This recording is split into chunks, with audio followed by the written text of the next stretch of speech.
Finally, we saw the return of the hit police procedural drama Criminal Minds, but this time in the form of another spin-off with Criminal Minds Evolution. So why did it take so long for this spin-off to come through? For today's episode, that's exactly what we'll be talking about, since the series showrunner shares intimate details behind the episodes being way longer on Paramount. So keep watching today's video to get to know all these and more. The showrunner of Criminal Minds Evolution reveals the wild reason why Paramount Plus episodes are significantly longer than CBS. The return of everyone's beloved FBI Behavioral Analysis Unit was made official on Thanksgiving with the release of Criminal Minds Evolution. Technically the 16th season of the cherished CBS procedural, the revival sees the elite agents of the BAU return to television after more than 2 years with a season-long assignment focused on a dangerous and powerful UnSub. Showrunner Eric Messer has spoken candidly about the move from network TV to streaming and the unexpectedly smooth process he and the team went through while releasing larger episodes. Given that the streaming episodes are around 10 minutes longer than the weekly broadcast episodes, Criminal Minds actor Joe Mantegna recently revealed that he could swear much more for the revival. Rossi will now have more to complain about. The lessened use of profanity that they were permitted to use in the show, according to Messer, is one of the things that never struck home with her. But with their newfound freedom with the dialogue, Messer was delighted that we could cut some of the words, since she said that they are a family full of law enforcement and frequently need more than just a simple swear word. However, Messer also didn't want it to sound like an HBO show suddenly because she knew that many families watch the program and she didn't want it to sound unfamiliar. One may also assume that a roughly 20% rise in runtimes would necessitate a substantial increase in production costs, but Messer revealed to Deadline how little actually changed on the whole. The production and filming procedure didn't change much despite the potential differences in runtime, giving the performers and directors more time to immerse themselves in the sequences. What was wild is that we still shot it in 8 days and it was like a 50-page script with 50 scenes. And it plays at 53 minutes, Messer told Deadline. We live in the space a little longer, you get to be in the creepy moments longer and be in the emotion longer than you would be on broadcast. I feel like our director's cuts are really getting to live in a way that they couldn't before because we couldn't air all 53 minutes. It's been really fun, but we didn't change the show's structure. The episodes are noticeably lengthier, allowing viewers to more fully immerse themselves in this slightly darker season without the necessity for an additional 3 to 4 large action or discussion moments. Instead of cutting sequences to only the most important parts, the camera is allowed to linger on Rossi or Prentice's faces for a little bit longer after they receive bad news, and Zach Gilfer's creepy UnSub is introduced slowly and methodically, which is a lot more powerful. That's a significant advantage over broadcast network limits for a suspenseful drama like Criminal Minds. In recent years, a rising number of series have moved from network TV to streaming, and regardless of genre, it's always eye-opening to discover how the processes vary from platform to platform. It sounds like Messer and her creative group are using the additional playtime well. The crime drama having more room to maneuver is a plus for everyone on both sides of the screen, whether we see more views of body parts in jars or more of Garcia and Alves's quasi-flirting. In just 2 episodes, Criminal Minds Evolution has already demonstrated its subtitle is accurate, with greater room to examine the characters' ups and downs outside of the case. The BAU is probably least doomed in these early episodes because season 16 is as eerie as ever, so beware of the future. Fans can anticipate seeing their BAU favorites every week once again now that Criminal Minds Evolution has debuted for those with Paramount Plus memberships, albeit without Dr. Spencer Reed played by Matthew Gray Gubler and Matt Simmons played by Daniel Henney. So now that we've seen the first few episodes of Criminal Minds Evolution,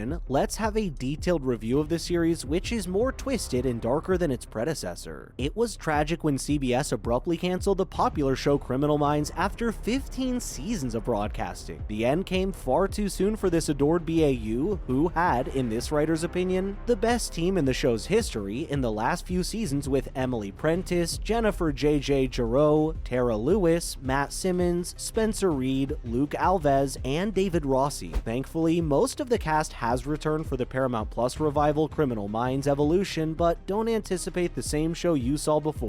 The evolution in the season's title seems wonderfully appropriate after watching the first 2 episodes, and that is exactly what this revival is. The series grows significantly and to everyone's satisfaction without having to adhere to stringent network restrictions. Criminal Minds is maximizing its new life and succeeding in doing so. From the lengthier length of episodes to the much wider, somewhat serialized tale of a bunch of assassins working together, the reboot is fresh and improved, changing up a few key tenets of the show to create more in-depth, sinister, and thrilling tales. It's tough to overlook how much has changed in the past few years when we catch up with the profilers. The fact that Reed and Simmons are on assignment and being kept a secret from the team while being assured they are free to return at any time is reasonably indicative of the real-world scenario. Due to their busy schedules, JJ and Will find it difficult to stand independently, while Prentice accepted a promotion to unit chief that has removed her from the field to assist her department in performing its duties to the best of its ability. Despite outstanding and perplexing bureaucratic interference, Tara has changed her romantic life. Rossi and Garcia have gone through the most transformation, at least thus far. When things resume again, Rossi will be a mess since the significant upheaval that occurred in his life during our absence has entirely turned his world upside down. As the BAU's new commander, he is growing engrossed with their cases and cutting himself off from the outside world. As a diversion from his personal sentiments, he is especially fascinated with the recent murder of a family, feverishly trying to piece together the evidence before the attacker strikes again. Garcia, on the other hand, has put her days of tracking serial killers behind her since she left the BAU, putting more of an emphasis on allowing happiness and light into her life. Although she has no desire to rejoin her old team, she finds herself drawn back in when the project she has been working on while absent plays a crucial role in the inquiry. After the FBI chose to alter its procedures, the behavior analysis unit as a whole appears considerably different. To maintain top performance, they have been divided into numerous directions rather than working as a cohesive unit, and have been given micro-team assignments to solve various crimes. In Yakima County, Washington, Tara is working on a cold case that has sparked a lot of attention when the rebirth starts. The aforementioned matter is being handled by Rossi alone. Rossi is occasionally out of reach, so Luke, who is in charge of the department at Quantico, steps in. JJ has recently returned from independently investigating a different case. Although adjusting to the new routine takes some time, the writers have excitingly developed the characters during this absence. Although everyone is now traveling along a different road, it is simple to see how they will eventually reunite to form the familiar squad. All in all, there is a strong emphasis on the characters as people know, which was terribly lacking when the show was on CBS. There was never enough time to explore the motivations of serial killers and get to know each character personally in every episode, but now that they have more time to do so, even though there are fewer episodes, this doesn't seem to be a problem. Criminal Minds has always portrayed bizarre, twisted tales about fictitious serial killers that invariably go in unexpected directions. The resurgence has not changed this, but the approach they're taking has altered. The case of the weak element is still present, but as hinted in the season's description, it's all linked to a network of serial killers that was established by the cunning Elias Voigt, played by Zach Gilford. From the outset, we follow the terrible person's development and see how he became one of the most prolific serial killers the BAU has ever been tasked with catching. So while the satisfaction of identifying a killer at the end of an episode still exists, serialized storytelling goes on, allowing the series to do much more. With that, we're wrapping up today's episode about Criminal Minds Evolution. Have you seen the series yet? Compared to its predecessor, how do you think it fares so far? Please let us know in the comment section below. Thank you so much for watching today's video, and before you go, don't forget to leave a like and subscribe to our channel with the notification bell on for more videos just like these. We'll see you next time. Bye!